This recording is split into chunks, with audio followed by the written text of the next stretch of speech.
Assalamualaikum warahmatullahi wabarakatuh. Waalaikumsalam warahmatullahi wabarakatuh. Bismillahirrahmanirrahim. Alhamdulillahi rabbil alamin. وبه نستعين على أمور الدنيا والدين والصلاة والسلام على أشرف الأنبياء والمرسلين سيدنا ومولانا محمد وعلى آله وأصحابه المجاهدين الطاهرين أما بعد. Saudara-saudara kaum muslimin rahimakumullah. Di dalam surah Al-Ankabut ayat 2, Allah Subhanahu wa taala memberikan peringatan, ahasiban nasu ay yutraku ay yaqulu amanna wa hum la yuftanun. Adakah manusia menyangka bahwa mereka akan dibiarkan saja mengucapkan amanna, dibiarkan saja mengatakan kami beriman kepada Allah, wa hum la yuftanun, padahal mereka belum diuji lebih dahulu. Ini berarti apabila seseorang sudah berani mengatakan amanna, kami beriman kepada Allah, maka hendaklah ia bersiap-siap untuk menghadapi ujian. Setelah ujian datang, barulah akan nampak nyata kadar dan kualitas keimanan yang dimiliki oleh seseorang. Timbul pertanyaan, mengapa orang yang beriman yang justru diuji oleh Allah Subhanahu wa taala?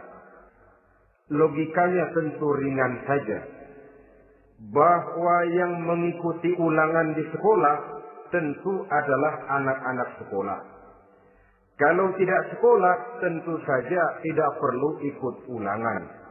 Makin tinggi kelasnya, makin berat soal ulangan yang diberikan kepadanya. Demikianlah dalam kehidupan beragama. Justru yang beriman, yang mendapat ujian dari Allah Subhanahu wa taala, semakin tinggi nilai kualitas keimanannya, akan semakin berat ujian dan cobaan yang diberikan kepadanya. Nabi kita Muhammad sallallahu alaihi wasallam pernah pula memperingatkan. Beliau bersabda, "Inna asyaddal bala'i al-anbiya, thumma al-awliya, thumma al-ulama, thumma al-amsal fal-amsal, ubtuliyan nasu ala hasabi dinih." Sesungguhnya ujian yang paling berat adalah yang telah diberikan Allah kepada para nabi-nabi. Di bawah itu adalah para aulia, kemudian para ulama, bertahap ke bawah dan ke bawah, diuji setiap orang menurut keteguhan dan kekuatannya berpegang kepada agamanya. Jadi semakin teguh kita berpegang kepada ajaran agama, semakin dekat kita dengan aturan-aturan agama, semakin berat ujian dan cobaan yang datang menimpa kehidupan ini. Maka persoalan inilah yang akan kita bicarakan pada pertemuan kali ini, tentang cobaan-cobaan yang datang menimpa kehidupan kita. Pokok persoalannya adalah surah Al-Baqarah ayat 155. Allah Subhanahu wa taala menjelaskan jenis-jenis ujian yang diberikan kepada kita orang-orang yang beriman. Dalam Al-Baqarah 155 itu Allah Subhanahu wa taala menjelaskan, "Walanabluwannakum bisyai'in minal khawfi wal ju' wa naqsin minal amwali wal anfusi was samarat wa basyiril sabirin alladzina idza asabatkum musibatun qalu inna lillahi wa inna ilaihi raji'un." وَلَنَبْلُوَنَّكُمْ بِشَيْءٍ مِّنَ الْخَوْفِ, dan tentu dan pasti kata Allah, kami akan menguji kamu sekalian, kami akan mencoba kamu sekalian dengan sebagian kecil dari rasa takut, wal ju', rasa lapar, wa naqsim minal amwal wal anfusi was samarat, kekurangan harta, jiwa dan buah-buahan. Ada 5 macam jenis ujian yang dijelaskan di dalam Al-Baqarah 155 ini. Yang pertama, walanabluwannakum bisyai'in minal khauf. Kami uji, kami coba kamu dengan sebagian kecil daripada rasa takut. Setiap manusia terlahir dengan membawa 2 sifat. Yang kontroversi akan disebut apa seseorang bergantung kepada sifat mana yang lebih menonjol di dalam dirinya. Tiap orang punya rasa berani, tiap orang punya rasa takut. Kalau beraninya lebih besar daripada takutnya, ia dinamakan pemberani. Tapi kalau takutnya yang lebih besar daripada beraninya, ia dinamakan penakut. Tapi yang jelas, 2 sifat kontroversial ini memang ada dalam diri manusia. Akan diuji kamu sekalian dengan sebagian kecil daripada rasa takut. Takut yang kadang-kadang tidak beralasan. Yang kaya takut jatuh miskin, yang punya jabatan takut kehilangan kedudukan dan pengaruhnya, dan pada akhirnya yang hidup pun menjadi takut mati. Sesuatu yang sungguh tidak beralasan dan menimbulkan kegelisahan di dalam kehidupan. Mari kita lihat dampak yang ditimbulkan oleh rasa takut ini. Ada orang kaya yang takut jatuh miskin. Akibat rasa takutnya ini, pertama, ia menumpuk-numpuk harta sebisa-bisanya dengan menghalalkan segala macam cara. Tidak peduli halal haram, tidak ngerti hak batil, tidak tahu hak dan pantas dan ma'ruf munkar atau tercela. Yang penting ia bisa menumpuk-numpuk harta, menimbun-nimbunnya, tidak hanya cukup untuk dirinya sendiri. Kalau perlu anaknya sudah dipersiapkan untuk jadi orang kaya. Cucunya disiapkan jadi orang kaya. Anak cucunya, cucu-cucunya, seluruhnya. Dia takut jatuh miskin. Kemudian akibat dari rasa takut ini, ia pun terjebak ke dalam penyakit bakhil bin pelit alias kikir. Tidak sedikit pun tergerak hatinya untuk memberikan bantuan dan pertolongan kepada mereka yang memang memerlukannya. Termasuklah ia ke dalam apa yang diingatkan Allah. Allazi jama'a malan wa ajjajahu yahsabu anna malahu akhlada. Orang-orang yang menumpuk-numpuk harta kemudian menghitung-hitungnya. Dia menyangka bahwa hartanya akan dapat mengekalkan kehidupannya di dunia ini. Dia menyangka hartanya akan dapat mengekalkan kebahagiaannya di dalam kehidupan ini. Maka kerjanya hanya menumpuk dan dia sangat takut untuk jatuh miskin. Saudara-saudara kaum muslimin rahimakumullah. Lalu yang kebetulan punya jabatan takut kehilangan kedudukan dan pengaruhnya. Maka ia akan melakukan segala cara dan jalan untuk menjaga keamanan dan ketenangan dari jabatan yang sedang didudukinya. Hilang kesadaran bahwa jabatan adalah amanah. Hilang pengertian bahwa kedudukan adalah alat untuk berbuat baik dan mengabdi kepada sesamanya. Yang ada pikirannya hanyalah bagaimana menjaga kedudukan dan pengaruhnya agar tetap ada dalam dirinya. Segala cara pun dilakukan dan kadang-kadang ia kehilangan kontrolnya. Kemudian pada akhirnya manusia pun dilanda oleh perasaan takut mati. Sungguh sangat tidak beralasan sama sekali. Karena mati adalah kewajiban dari semua yang bernama hidup. Dan Nabi mengingatkan, al-mautu babun fa kullun nasi dakhilu. Mati adalah merupakan satu pintu yang setiap orang akan masuk ke dalam pintu itu. Bahkan mati sesungguhnya bisa merupakan nasihat di dalam kehidupan kita. Beliau bersabda, taraktu fikum nasihataini, natiqan wa samitan. Aku tinggalkan kepada kamu 2 macam nasihat.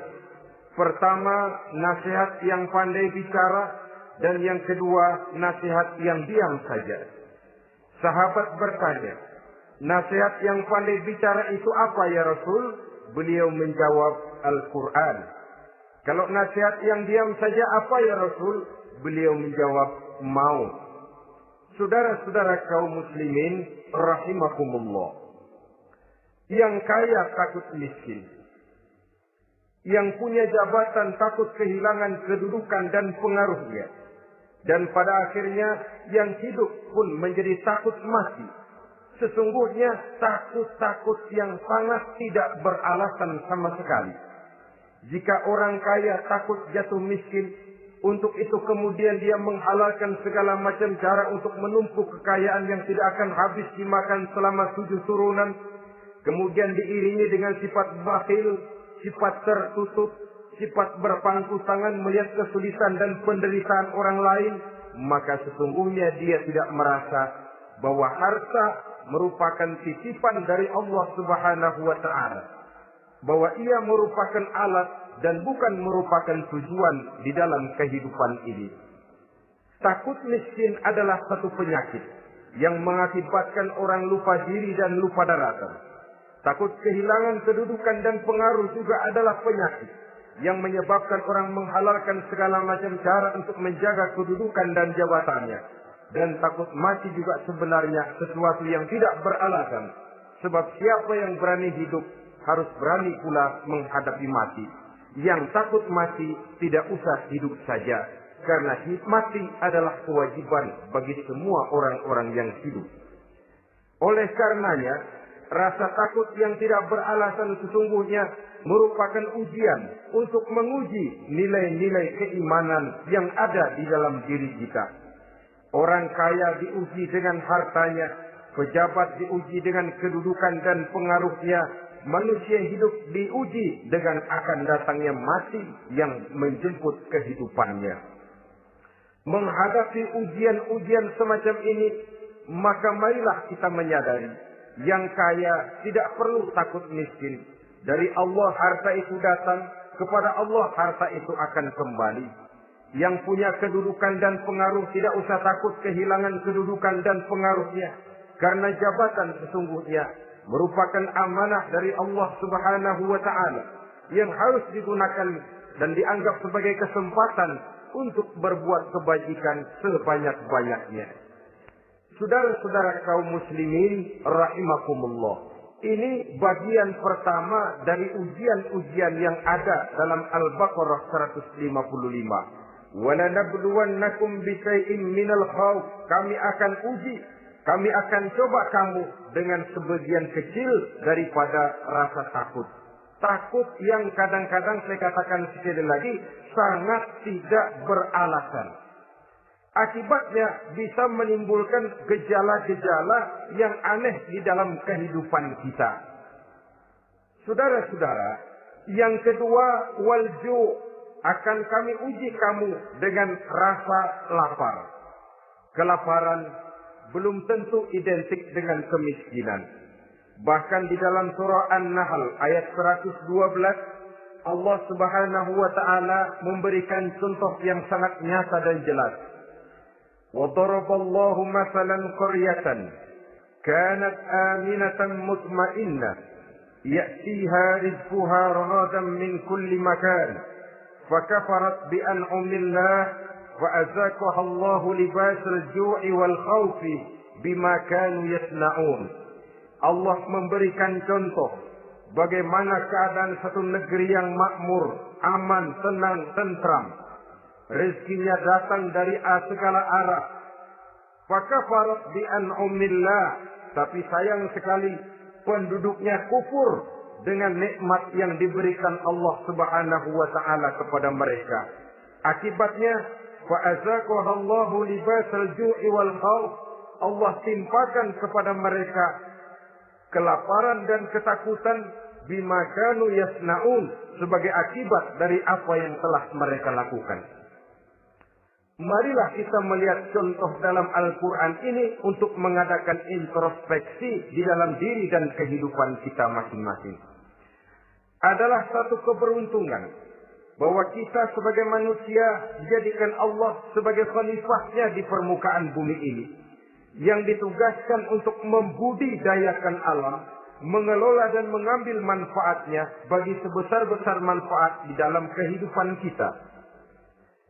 Dijadikannya bumi untuk tempat tinggal kita sebagai hamparan di mana segala fasilitas dan kebutuhan hidup kita tersedia.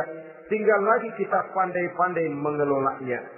Apalagi buat kita Muslim yang tinggal di persada Nusantara tercinta Indonesia ini. Satu negara yang orang katakan untayan jamrut katulistiwa, yang hijau ranau subur makmur, melahirkan slogan dengan kata gemah rifah loh jenawi, toto tentrem kertora arjo. Negara yang demikian subur, negara yang demikian indah, negara yang demikian hijau ranau ini, apabila kita terkena fakafarat bi an umillah, kufur kepada nikmat yang diberikan oleh Allah kepada kita, dia tidak akan mendatangkan ketenangan, dia tidak akan mendatangkan kesejahteraan, bahkan akan sangat boleh jadi akan menimbulkan kekacauan, ketidaktenangan, dan kelaparan di tengah negara yang subur makmur. Inilah yang sangat menyedihkan. Kenapa ini bisa terjadi? Fakafarat bi an umillah, orang kufur terhadap nikmat yang diberikan Allah Subhanahu wa taala. Diberikan negara yang subur, makmur, indah, hijau ranau, tapi dikelola dengan cara yang brutal dan membabi buta. Menguras sumber daya alam melampaui sebagaimana yang seharusnya, sehingga memperkosa keadaan alam itu sendiri.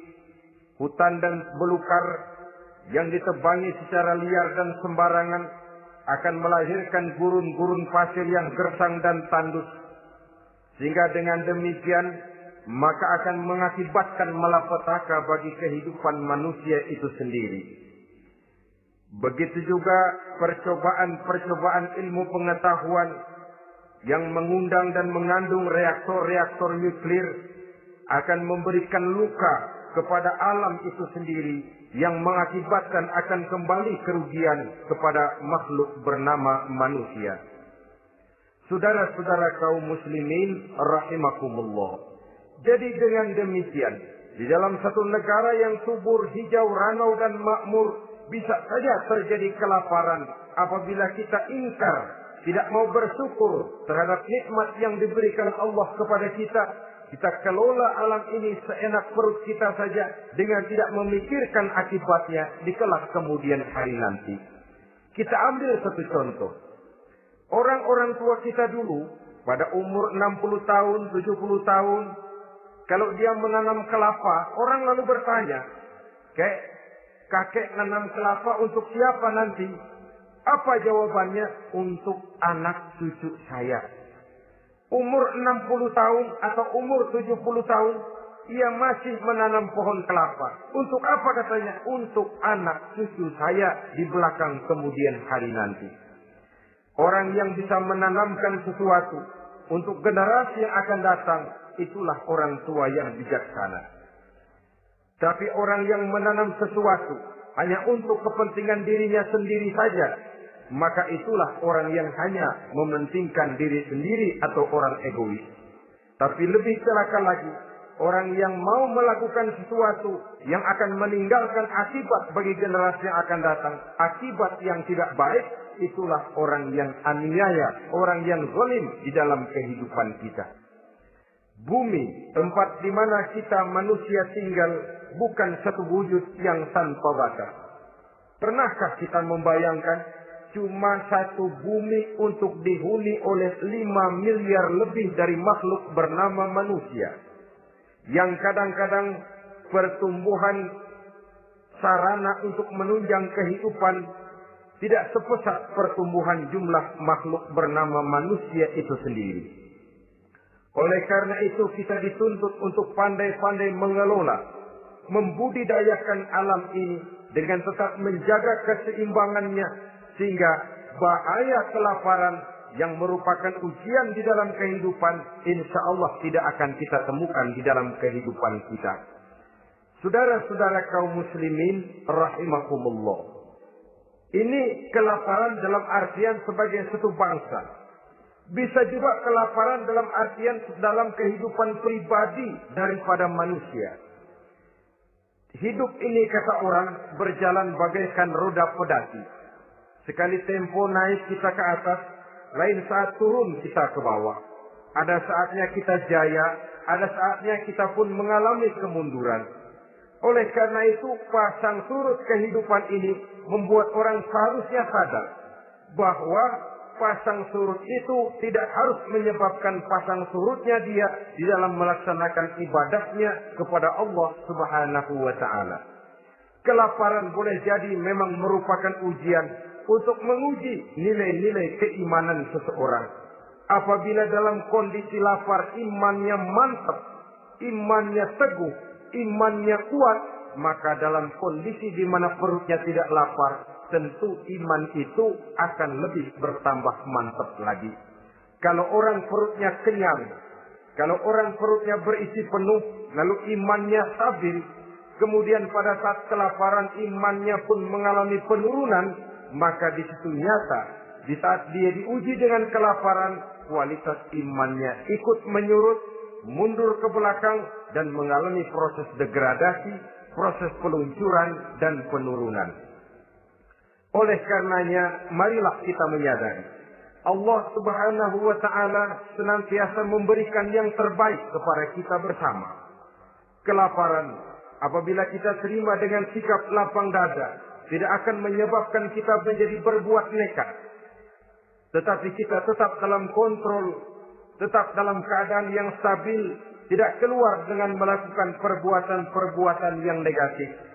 Bagaimanapun kita ingin membela dan mempertahankan kelangsungan hidup, betapa dan bagaimanapun kita ingin menjaga kelangsungan perut, namun kita tetap tidak keluar dari norma-norma dan kaedah-kaedah yang telah ditentukan di dalam kehidupan beragama. Inilah cobaan yang kedua yang ada dijelaskan dalam Al-Baqarah ayat 155 tadi, berupa kelaparan. Yang ketiga, wa naqsin minal amwal, kekurangan harta alias kemiskinan. Kemiskinan, saudara-saudara, merupakan ujian dari Allah Subhanahu wa Ta'ala untuk menguji sejauh mana kekuatan iman yang kita miliki di dalam kehidupan. Tetapi sesungguhnya bukan hanya kemiskinan, kekayaan pun pada hakikatnya juga merupakan ujian. Namun umumnya manusia akan lebih merasa diuji jikalau dia miskin daripada diuji jikalau dia menjadi orang yang kaya. Pada sisi lain, kenyataan mengatakan banyak orang lulus ketika diuji dengan kemiskinan, tetapi gagal berantakan setelah diuji dengan kekayaan. Kemiskinan pun apabila kita lihat dari segi kehidupan bermacam bentuknya. Ada kemiskinan di bidang ilmu pengetahuan. Karena kemiskinan dan kebodohan memang merupakan dua saudara yang seakan-akan sekandung. Yang satu bisa menimbulkan yang lain, tapi paling celaka kalau keduanya sudah berjalan beriringan. Maksud saya, kemiskinan bisa menimbulkan kebodohan, kebodohan bisa menimbulkan kemiskinan, tapi yang paling celaka sudahlah miskin, bodoh pula. Miskin ilmu. Yang kedua, miskin akhlak. Ini lebih parah lagi daripada miskin ilmu. Kalau miskin ilmu orang sekedar goblok bin bodoh alias tolol, maka miskin akhlak ini menyebabkan orang kurang ajar, tidak punya budi pekerti.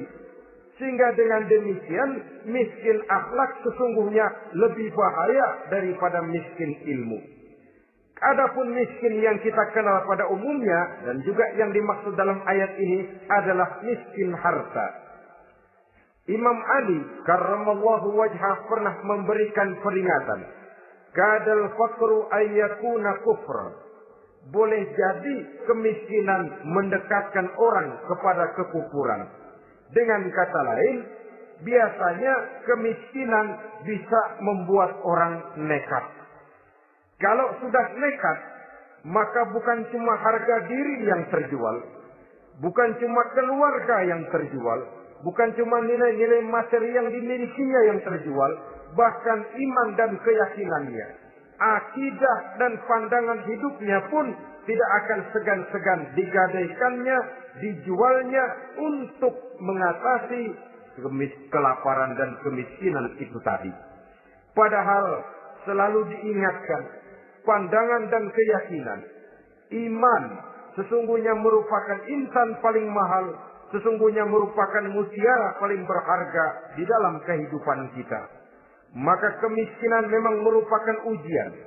Banyak orang yang kebal berhadapan dengan segala macam cobaan, tapi pada saat diuji dengan kemiskinan, ia tidak tahan diri, ia tidak sanggup menjaga dan mempertahankan akidahnya, maka akidah yang cuma satu-satunya pun ikut terjual juga adanya. Saudara-saudara kaum muslimin rahimakumullah, mari kita menelusuri bahwa sesungguhnya Nabi menyatakan, ajaban li amril muslim, inna amrahu kullahu lahu khair. Aneh kata Nabi, aku heran kata Nabi, urusan orang Islam ini sesungguhnya semuanya baik. Baik bagaimana? Kalau dia kaya, dia bersyukur, dan itu baik. Kalau dia miskin, dia bersabar, itu juga baik. Jadi kaya bagi orang Islam baik, miskin bagi orang Islam juga baik. Kalau dia kaya, dia kan bisa berkata, alhamdulillah saya kaya, mudah-mudahan harta ini bisa menunjang ibadah saya kepada Allah Subhanahu wa taala. Baik. Kalau dia miskin, dia juga berkata, alhamdulillah saya miskin, mudah-mudahan di akhirat nanti pemeriksaannya tidak lama-lama seperti orang kaya. Ya kalau melarat yang mau diperiksa apaan? Memang nggak punya apa-apa. Yang kaya boleh jadi pemeriksaannya rendah serat, banyak ikutannya. Saudara-saudara kaum muslimin, dua persoalan ini baik kalau kita tidak salah terima. Mana yang lebih baik? Tentu yang lebih baik menjadi orang kaya yang bersyukur. Dan itu memang wajar. Kaya, syukur. Miskin, sabar. Yang luar biasa kalau mau tahu, miskin, syukur. Kalau kaya, syukur memang mestinya. Miskin, sabar. Ya mestinya lah, miskin kagak sabar mau kemana? Tapi yang luar biasa sesungguhnya, miskin, syukur. Syukur bagaimana? Ya seperti saya katakan tadi. Alhamdulillah, mudah-mudahan di akhirat nanti pemeriksaannya tidak lama seperti orang yang kaya. Sehingga kata Nabi, setiap persoalan yang dihadapi umat Islam baik bagi dia. Miskin, baik. Kaya, baik. Asal orang tidak salah terima. Tapi sebaliknya, kalau salah terima, kaya, lupa diri. Miskin, lupa daratan. Pada posisi di mana dia sebenarnya tidak bisa menerima kenyataan dengan baik. Akhirnya kehilangan kontrol. Saudara-saudara kaum muslimin rahimakumullah. Karena itu pada pertemuan kali ini saya ingin mengajak kita bersama. Marilah kita menyadari betapapun kemiskinan yang datang menimpa, seluruhnya merupakan ujian yang datang dari Allah untuk menguji nilai-nilai keimanan kita. Jangan iman itu berubah, jangan akidah itu bergoyah, jangan keyakinan dan pandangan hidup itu tertukar dengan keyakinan dan pandangan hidup lainnya. Bahkan dalam kemiskinan, orang biasanya menemukan diri dan kepribadiannya. Dalam kemiskinan, orang bisa berjalan lebih lurus untuk mendekati Allah Subhanahu wa taala. Sesungguhnya kemiskinan bukan merupakan sesuatu yang harus kita takuti. Apalagi kalau ia memang merupakan ujian. Kemiskinan yang merupakan ujian adalah kemiskinan yang akan berakhir dengan kebaikan. Saudara-saudara kaum muslimin, tapi jangan lupa membicarakan pokok persoalannya. Ini kalau kemiskinan menimpa orang-orang yang beriman, itu yang ujian. Kalau nggak beriman, melarat, bukan ujian, persekot.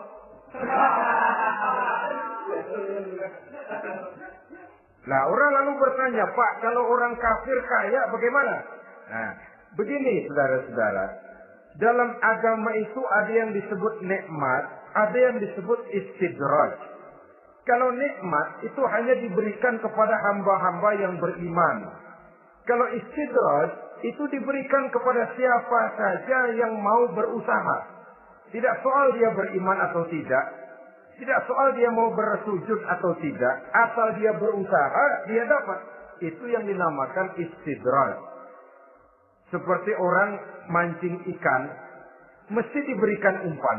Setelah umpan itu dimakan, tidak langsung ditarik, tapi diulur dulu. Sampai kira-kira mata kail itu nyangkut di leher si ikan, baru diangkat ikan itu ke atas. Dan sampai di atas kita bisa maklum nasib ikan tadi. Bisa digetok, bisa dibacok, bisa digoreng, bisa dipepes. Tapi yang jelas nasibnya merana. Maka kalau ada orang makin jauh dari agama, makin kaya. Makin tidak mau sholat, makin berlimpah hartanya. Saudara tidak usah heran. Cukup dalam hati saja. Ikan lo. Jangan keras-keras, marah dia.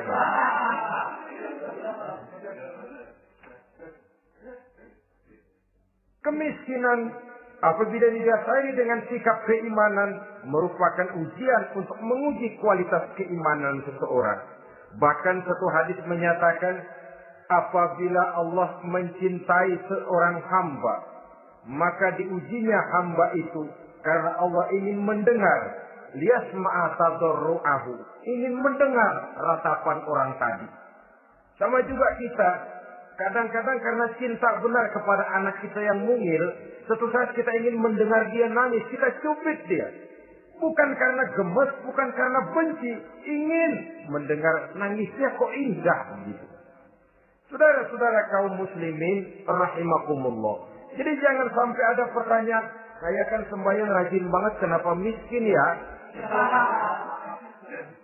Apabila sekali lagi didasari dengan sikap keimanan, maka kemiskinan merupakan ujian.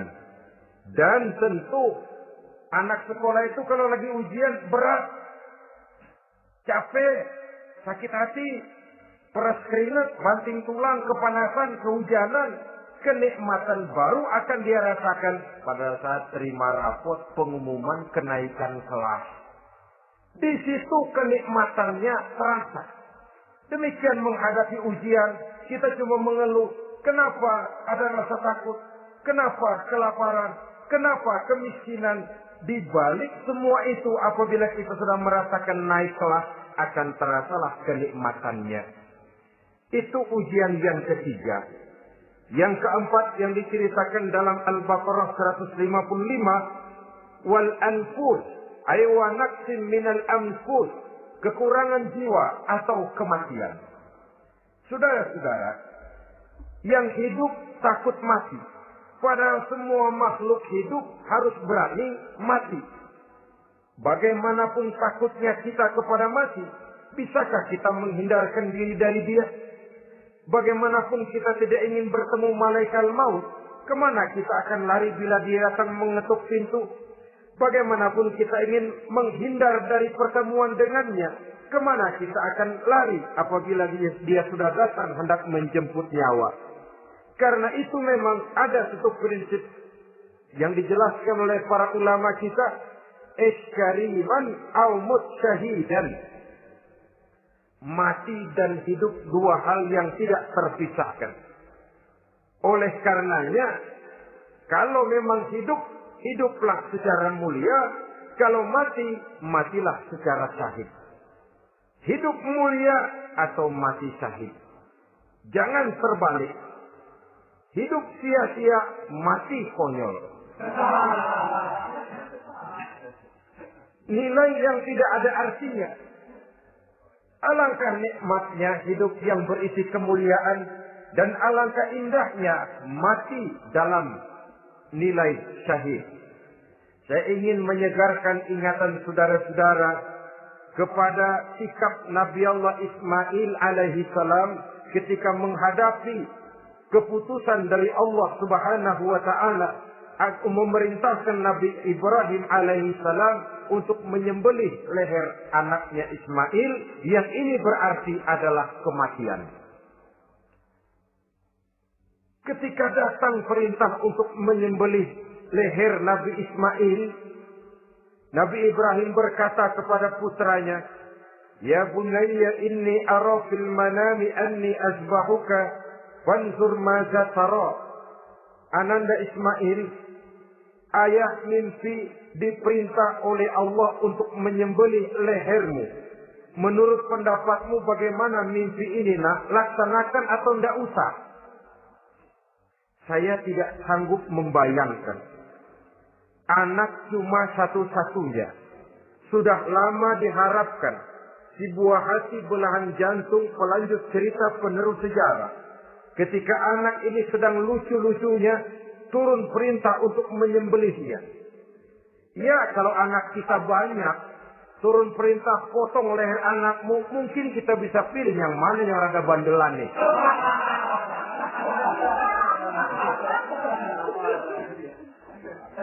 Tapi ini anak cuma satu-satunya.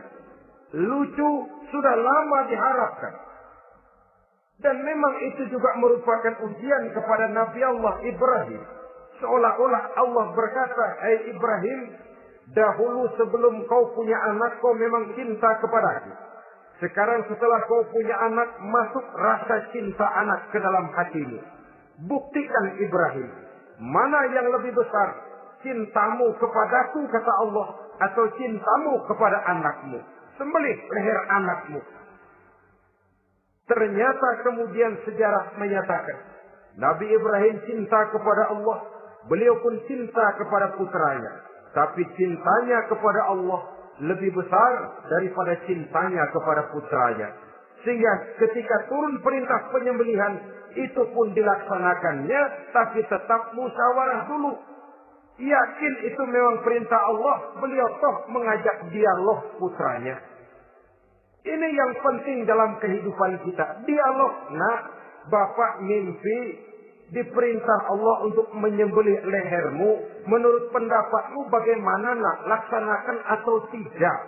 Yakin itu perintah Allah, tapi asas musyawarahnya tidak beliau tinggalkan.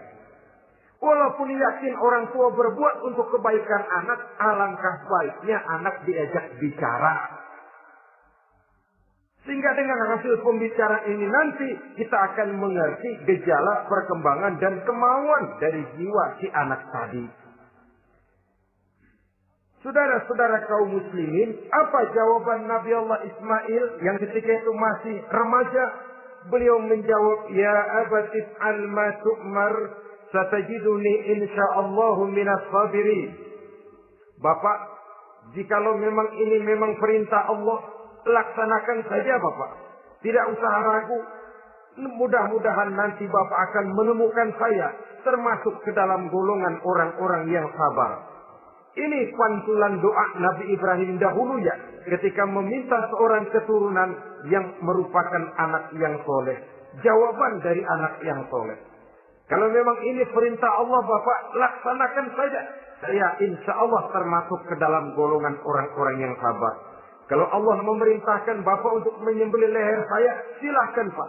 Saya ikhlas, saya ridho, saya rela untuk memenuhi perintah Allah Subhanahu wa Ta'ala. Ini jawaban anak soleh. Sebab itu sering saya katakan, kalau kita cuma punya anak pintar tidak soleh, mungkin jawabannya nggak begini. "Nak, Bapak diperintah motong leher kamu, nak. Bagaimana pendapatmu?" Mungkin dia jawab, "Bapak aja yang tuaan, Pak."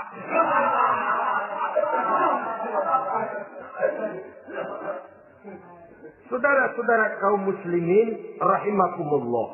Jadi prinsip ini gugur memenuhi panggilan Allah. Hidup mulia atau mati dengan syahid. Dua pilihan yang harus dua-duanya bisa kita laksanakan. Iskariman au mutsyahidan. Kalau hidup, hiduplah dalam kemuliaan. Kalaupun mati, matilah sebagai syahid. Sebagai orang yang dikenang kebaikan dan kebajikannya. Sebagai orang yang dekat dan banyak berbuat untuk kepentingan agamanya. Jangan tidak tercapai kedua-duanya. Hidup tidak punya nilai, mati pun tidak punya arti. Sia-sia semuanya. Kita masih hidup, orang anggap enggak ada. Dalam istilah tauhid disebut wujuduhu ka'adamihi. Adanya sama dengan tidak adanya. Dia sih ada apa enggak ada sama gitu-gitu juga. Alangkah ruginya kalau ada kita dianggap sama dengan tidak ada. Apalagi kalau kita sudah tidak ada, ya tidak ada beneran. Iskariman au mutsyahidan. Hiduplah mulia atau matilah sebagai syahid. Saudara-saudara kaum muslimin rahimakumullah. Mati sesungguhnya juga merupakan ujian. Untuk menguji sejauh mana persiapan yang sudah kita lakukan di dalam kehidupan ini untuk menyambut. Dan tidak cuma sekedar untuk menyambut, tapi juga untuk mengarungi kehidupan sesudah kematian itu sendiri. Sebab kematian bukan akhir dari segalanya. Kematian cuma satu pintu di mana kita akan masuk dan akan berjalan kembali menelusuri fase-fase kehidupan yang telah ditentukan oleh Allah Subhanahu wa taala. Saudara-saudara kaum muslimin rahimakumullah. Pembicaraan tentang kematian ini pun bisa kita evaluasi. Ada yang takut mati usahanya, ada yang takut mati karirnya, ada yang takut mati rezekinya, ada yang takut mati batinnya, ada yang takut mati jasmaninya, dan lain sebagainya. Seluruh ketakutan kepada kematian itu memang merupakan hal yang wajar. Ada yang takut mati usahanya, ada yang takut mati karirnya, ada yang takut mati rezekinya. Tapi kalau ketakutan itu lalu melahirkan perbuatan-perbuatan negatif yang menimbulkan penyimpangan, itu sudah di luar dari yang seharusnya. Kematian merupakan ujian. Menghadapi segala macam ujian termasuk kematian ini akan kita bicarakan pada bagian penutup nanti.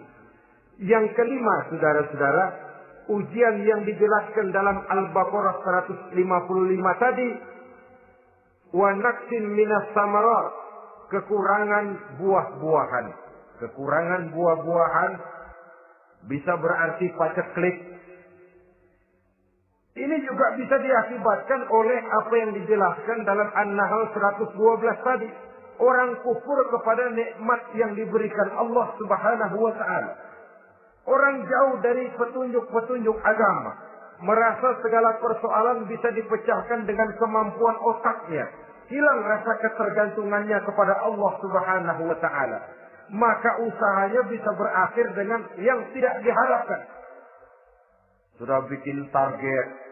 Tahun ini kita bakal panen raya. Besar.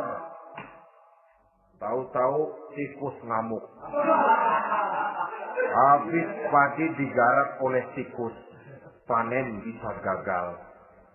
Bahkan beberapa tahun yang lalu, kita masih ingat bagaimana ulat-ulat menyerbu pohon-pohon jambu. Ribuan batang pohon jambu. Ribuan pohon-pohon jambu itu mati. Lalu jambu-jambu itu tidak bisa lagi dimanfaatkan dalam kehidupan. Tikus yang menyerbu sawah. Ulat yang menyerbu pohon-pohon jambu, angin topan, puting beliung, gempa bumi, itu sudah proses-proses di luar kemampuan manusia untuk mendeteksinya. Disinilah manusia harus sadar bahwa setelah ia berusaha dan berusaha sesuai dengan keterikatannya kepada hukum alam, kepada sunnatullah, maka ia harus punya sandaran vertikal kepada Allah Subhanahu wa ta'ala. Agar bila usahanya berhasil, dia tidak lupa diri dan lupa daratan. Dan apabila usahanya kemudian ternyata gagal, dia tidak menjadi putus asa, buruk sangka, sempit hati, sempit pandangan. Cobaan datang dari Allah Subhanahu wa ta'ala berupa kekurangan buah alias paceklik. Saudara-saudara, menghadapi cobaan dan ujian yang saya katakan tadi, 5 macam ini, apa konsepnya, apa jalan keluarnya? Ayat selanjutnya dalam kalimat tadi menjelaskan, wabasyiris sabirin, menghadapi ujian-ujian dalam hidup, baik rasa takut, kelaparan, kemiskinan, kematian, kekurangan harta, kekurangan buah-buahan. Wabasyiris sabirin, gembirakan orang-orang yang sabar. Menghadapi segala macam ujian tadi, gembirakan orang-orang yang sabar. Siapa orang yang sabar itu? Alladzina iza asabathum musibatun qalu inna lillahi wa inna ilaihi raji'un. Yaitu orang-orang yang apabila menghadapi ujian, ditimpa musibah, mereka berkata, sesungguhnya kami berasal dari Allah dan sesungguhnya kepada Allah pula kami akan kembali. Bukan cuma sekedar ucapannya, tapi penghayatannya kepada filsafat yang terkandung di dalam kalimat itu tadi. Maka jadilah dia semacam lipstik, jadilah dia semacam dekorasi. Apabila kita berjanji dan dalam hati kita sudah ada kemungkinan besar kita tidak akan datang, kita tetap menggunakan kata-kata insya Allah. Padahal yang jelas tidak akan mau datang adalah kita. Kita sandarkan dan kita kembalikan itu kepada Allah. Sesungguhnya kami berasal dari Allah. Sesungguhnya kepada Allah juga kami akan kembali. Bukan cuma sekedar ucapannya, tapi juga penghayatan kepada filsafat yang terkandung di dalamnya. Kalau suatu saat kita harus kehilangan harta yang kita miliki, kenapa tidak berpikir inna lillahi wa inna ilaihi raji'un? Bahwa dulu pun ketika lahir ke dunia ini, tidak ada harta yang saya bawa. Kalau sekarang harta itu hilang, inna lillahi wa inna ilaihi raji'un. Itu yang saya maksud. Kalau suatu saat kita harus melepaskan pangkat jabatan yang kita sayangi, kenapa kita tidak kembali kepada inna lillahi? Dulu pun ketika waktu lahir ke dunia ini, tidak ada pangkat dan jabatan yang saya bawa. Kalau sekarang harus pensiun, inna lillahi wa inna ilaihi raji'un. Ini kadang-kadang enggak. Dengar mau mutasi, mau pensiun, mulutnya inna lillahi, tapi gerbek-gerbek dukun diusut.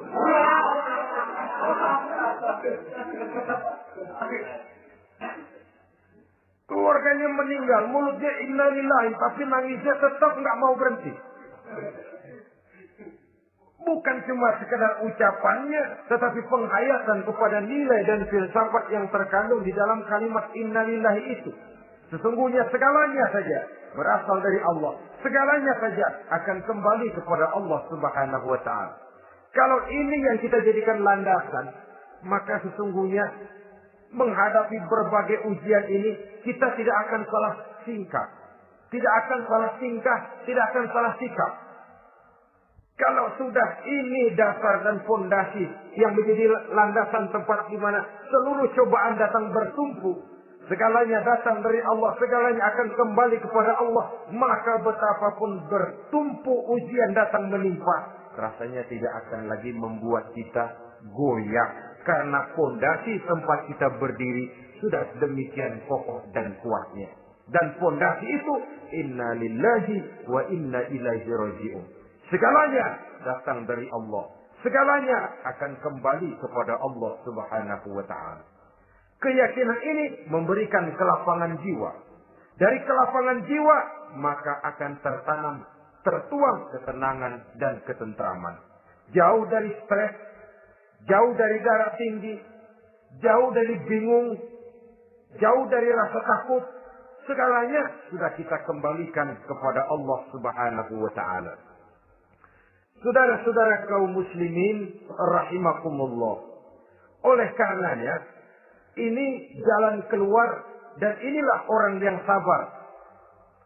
Yaitu orang yang mengembalikan segala persoalan bahwa segalanya datang dari Allah, segalanya akan kembali kepada Allah. Bukan sabar dalam pengertian kita sehari-hari. Sabar, maaf ya, dalam pengertian kita sehari-hari biasanya orang yang sabar yang gak banyak tingkah. Diam, gak salah apa-apa, kepala dikelepak. Diam aja.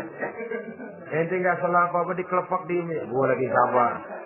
Gue lagi sabar, diem-diem loh. Rasanya ini sih, kalau sabar macam ini yang kita punya, boleh jadi kita akan tertindas terus.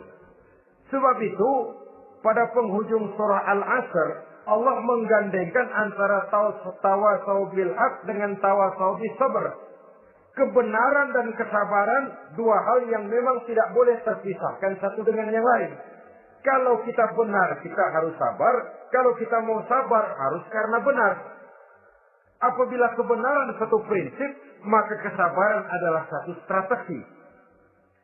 Prinsip yang tanpa strategi bisa membuat kita tidak akan mencapai tujuan yang kita harapkan. Artinya, kebenaran tanpa kesabaran membuat kita mudah dipatahkan orang, tapi kesabaran tanpa kebenaran akan membuat kita diinjak terus oleh orang lain. Karena itu, kalau yakin kita benar, harus sabar. Kalau mau bersabar, harus karena benar.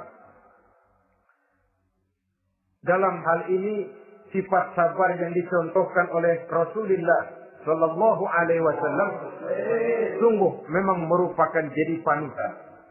Sepanjang persoalannya adalah persoalan pribadi. Sepanjang pribadi beliau yang dihina. Sepanjang pribadi beliau yang dicaci maki. Beliau biasanya bisa mengendalikan diri.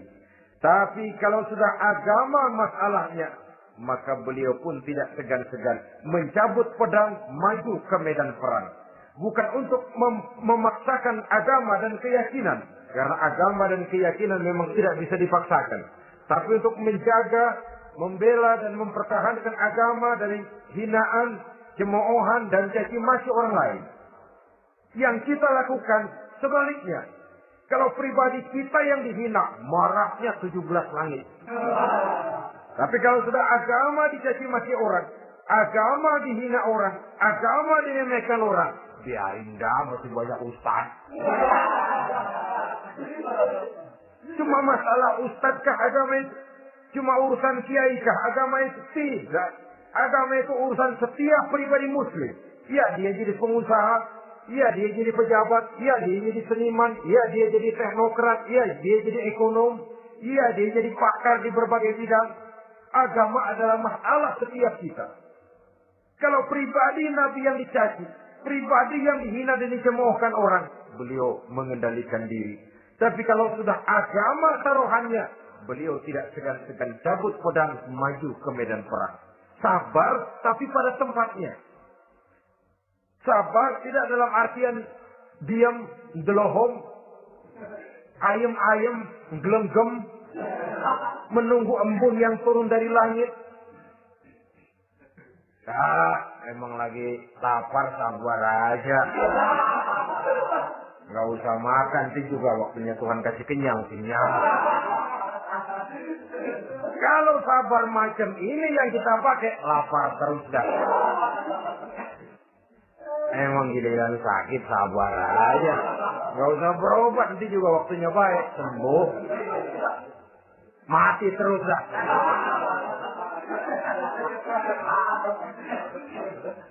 Ya, perkara ada orang sakit tidak berobat sembuh, itu hak Allah. Tapi tidak boleh kita jadikan sandaran, apalagi kalau makom kita dengan Allah masih sedemikian jauhnya. Itu hanya ucapan dari orang-orang yang makom dia dengan Allah itu sudah tidak ada jarak. Permohonannya dipenuhi, kehendaknya dituruti, sebab dia dengan Allah sudah sedemikian dekatnya. Kalau kita masalahnya, yang antara kita dengan Allah ini dilapisi oleh dosa dan kesalahan yang kita kerjakan sendiri, rasanya kita masih harus banyak berbuat sesuai dengan keterikatan kita kepada sunnatullah itu. Orang yang sabar adalah orang yang sadar kepada hakikat dan filsafat yang terkandung di dalam kalimat Inna lillahi wa inna ilaihi raji'un. Segalanya datang dari Allah, segalanya pun akan kembali kepada Allah. Harta yang hilang tidak membuat kita gundah. pangkat yang harus kita tanggalkan, tidak membuat kita kecil hati, dan tidak akan meninggalkan medan pengabdian. Kenapa? Kita cuma menganggap itu satu titipan. Lain kalau kita anggap itu punya kita, jabatan punya kita. Nah, itu yang kita suka wangkeng. Saudara-saudara kaum muslimin, kesimpulannya, banyak cobaan-cobaan dalam hidup. Yang dibicarakan dalam Al-Baqarah 155 ini, sebagian kecil dari rasa takut, kelaparan, kemiskinan, kematian, dan kekurangan buah-buahan. Menghadapi segala macam ujian tadi, kembalilah kita kepada dasar inna lillahi wa inna ilaihi raji'un. Segalanya datang dari Allah, segalanya pun akan kembali kepada Allah. Semoga dengan sikap ini, kita akan lapang dada menghadapi ujian, dan akan semakin tangguh iman dan akidah kita menghadapi cobaan yang datang menimpa. Inilah pertemuan pada kali ini. Semoga ada manfaatnya. Terima kasih atas segala perhatian. Mohon maaf atas segala kekurangan. Usikum wa nafsi bitaqwallah. Wassalamualaikum warahmatullahi wabarakatuh. Waalaikumsalam.